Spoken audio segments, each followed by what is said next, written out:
Il se tient là, majestueusement, au large de Ouessant. Posé sur son récif, le phare de la Jument veille à la sécurité des marins depuis désormais 100 ans.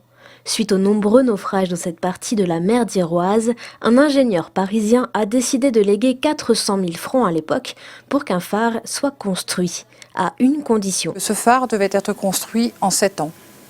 Donc les travaux ont bien commencé en 1904, mais la première année, ils n'ont pu que travailler 52 heures sur la roche, puisque les conditions météo ne s'y prêtaient pas. Paris relevé, le 15 octobre 1911, le phare de la Jument est terminé.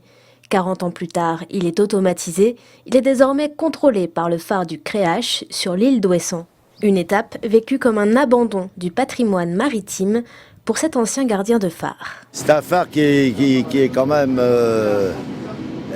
dans une zone où il y a beaucoup de courants, il y a beaucoup de déferlantes aussi. Mais malheureusement, ces phares ne sont plus entretenus comme avant. Je suis désolé de le dire, mais il faut le dire. Un phare, c'est comme une maison, si c'est pas aéré, il y a beaucoup d'humidité surtout. Un siècle d'existence, ça se fête. Le Belém a déployé ses voiles pour l'occasion. Et de nombreux touristes sont venus prendre quelques clichés. Il faut en profiter tant que le phare de la Jument tient encore debout.